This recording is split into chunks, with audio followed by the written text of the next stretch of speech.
This is part 2 of the stories of the silent Rebbe, Reb Menachem Mendel of Vorker.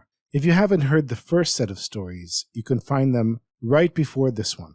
This is the Chassidic Story Project with Barak Hullman, podcasting from Jerusalem, Israel.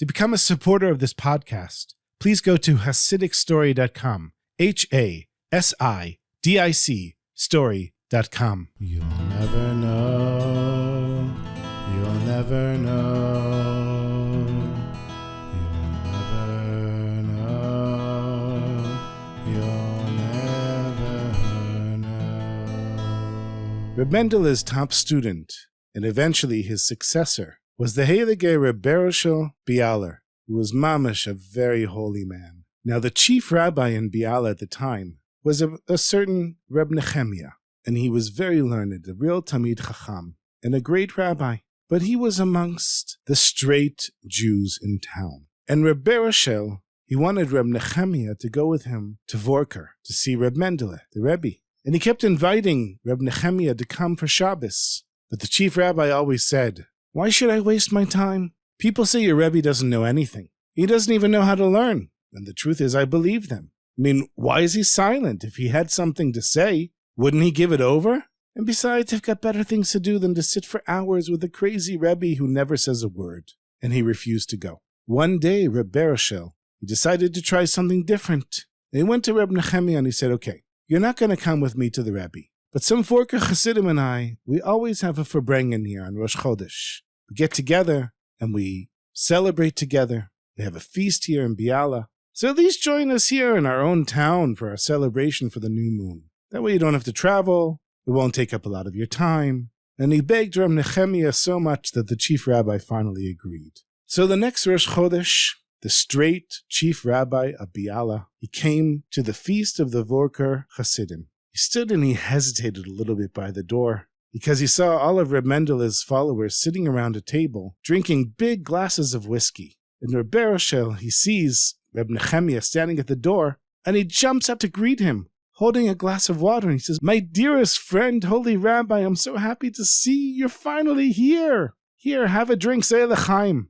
And he fills the glass with whiskey and gives it to Reb Nehemia. And Reb Bereshel, he waited for Nehemia to drink, and then he filled the glass again and gave it to the chief rabbi again. Now, for the followers of Reb Mendel, everything was covered up and hidden. Anybody watching his Chassidim would think that they weren't saying very much Torah. They were just sitting and drinking lots of whiskey. The thing is, you don't have to be on a very high level to drink fruit juice all night. But to drink whiskey for hours and not get drunk, you have to mamash have control over your body and all of your senses. In the Vorker Chassidim, they were very simple people. Water carriers, wood choppers, tailors. But on the inside, they had a hidden, secret level. They were on such a high, holy level. For them, the spiritual ruled over the physical. And so they could drink all night and not even feel a thing. Reb Nehemia, he saw himself as a great scholar, a Talmid Chacham and a Mekubal, a great mystic. And he was sure that he was on the level, that he could handle anything the Vorker Chassidim were doing. So even though he wasn't used to drinking, he figured, if these guys can drink, I can drink. And after 2 big glasses of whiskey, he was exhausted. He put his head down on the table, just to take a little nap. And he woke up the next morning, and he was all alone in the room. Everyone else had left. Now Reb Nehemia wasn't a fool. He knew that Reb Mendel of Vorker's Chassidim didn't just get together to drink. He realized something deep and holy had happened while he was sleeping, and he missed it. Oy vey, he thought to himself. Here I was, thinking that I'm such a great person, and what did I do? I drink 2 glasses of whiskey, and I pass out. So he decides to come back the next month and try to find out what's really going on. So the next Rosh Chodesh, Reb Nehemia again, he joins the Vorker Chassidim at their meal. And again, all of these simple people are sitting around the table drinking from a big bottle of whiskey. But this time, the chief rabbi had a plan. He took the glass of whiskey that his friend Reb Bereshel gave him, but when he thought no one was looking, he poured it out under the table. Reb Bereshel sees that his friend's glass is empty, so he immediately refills it. And again, when he can, Reb Nehemia, he takes the whiskey and pours it on the floor again. And then he acts like he was drunk. He lowers his head onto the table like he did the last time and pretends to be sleeping. As soon as Reb Beroshel sees that the rabbi was sleeping on the table, he said to one of the other Chassidim, "Okay, now we can start. Bring me the Eitz Chaim." Now everybody knows that the Sefer, Eitz Chaim, is one of the deepest books of Kabbalah, of Jewish mysticism. It's so deep that most people can't understand what's going on there. And here are all these water carriers, wood choppers, tailors, who are getting drunk, and then they're sitting with Reb Beroshel all night, studying the Eitz Chaim. Reb Nehemia is laying there, pretending to be drunk, pretending to be sleeping, but he was actually listening to every word, and he couldn't believe what he was hearing, because here he was, a big rabbi, supposedly a great scholar and mikubal, and he didn't understand anything these people were saying. Suddenly, he realizes that all of the learning that he'd done in his life, despite everything that he had thought he had accomplished, he didn't know anything at all. The simplest water carrier that was sitting at the table, the person that he had always looked down on, understood more secrets of the Torah and more secrets of the world than he, the chief rabbi of Biala, would ever know, even if he lived 1,000,000 years. And Reb Nehemia was so broken, he didn't know what to do with himself. He laid there pretending to sleep for hours until he heard all the Chassidim leave the room. And assuming that he was the only one left, he opened his eyes and slowly raised up his head, only to see his friend, Reb Beroshel, sitting silently right next to him. And Reb Beroshel said, "I was watching you, Reb Nehemia, and I know you were only pretending to be asleep. Now tell me, could you hear what we were learning? Did you understand it?" And Reb Nehemia, he was so ashamed. He said, "To tell you the truth, Reb Beroshel, I heard everything, but I didn't understand a word. You know, I thought I was a mikubal. I thought I was a Talmid Chacham. And now I realize that your water carriers and your wood choppers, they know more than I'll ever know." And he put his head back on the table and started crying. "My sweetest friend," Reb Beroshel said to him, "let me tell you something. These Vorker Chassidim, they might seem like simple people. You might think that they're the type of Chassidim that know nothing. The ones that sit in the corner of the shul and say Tehillim, but that's just on the outside. The outside of the outside. The truth is, they're the greatest Mekubalim, and they're all Talmidei Chachamim. It's just that they don't talk about what they know. And I want you to know, as holy and as learned as they are, they're nothing compared to me. And as for me, I'm not a great scholar or a Mekubal when it comes to my holy Rebbe. When I'm with Reb Mendel, it's mamish clear to me that I know nothing at all. So if you want to see someone who's really, really holy, then come with me. Let's go together to Vorker for Shabbos." And this time, Reb Nehemia agreed. The next Friday, Reb Nehemia and Reb Beroshel traveled to Vorker. Now, some people, when it comes to Shabbos, they go to shul. They knock off the prayers really fast and go home, have a meal, go to sleep.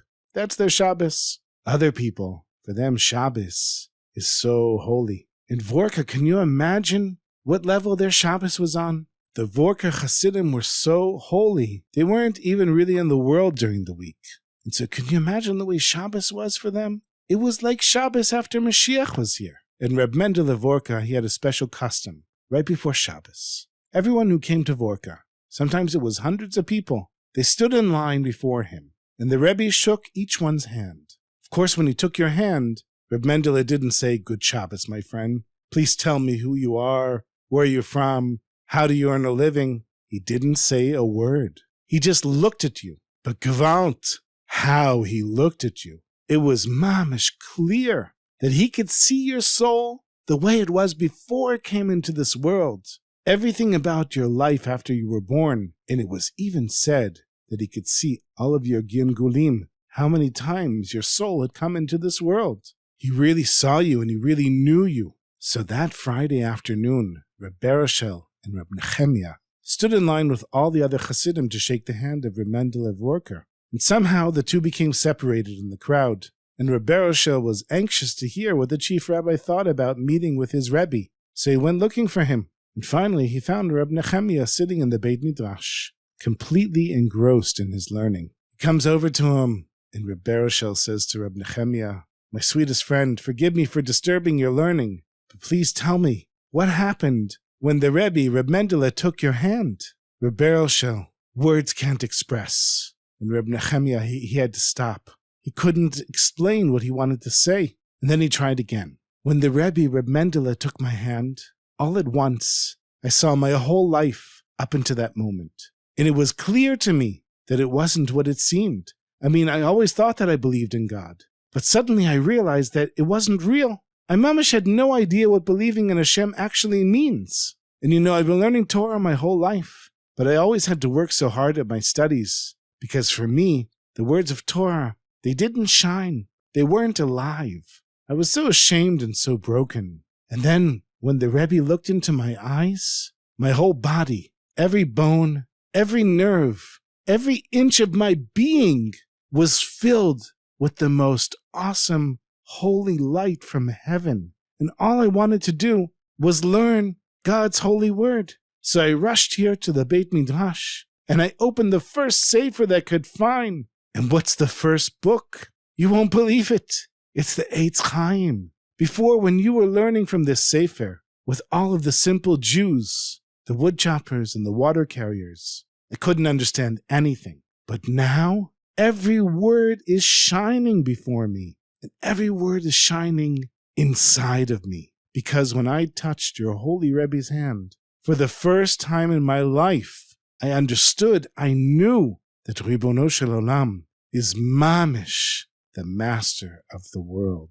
Everything came together for me. I finally understood what it was that I was learning, and I finally understood how Hashem is involved in this world, involved in my life, in my family's life, and everything that ever happened to me. I finally get it, and it was only because I had the guts to let go and allow the Rebbe to pierce my heart. May we all be blessed in the merit of telling and listening to stories of these great tzaddikim, that we really know what it is to have Hashem in our lives, to be able to serve God with true joy in our hearts. And when we look at a sefer to learn, or the prayer book, the Siddur to daven, the words shine at us and shine within us.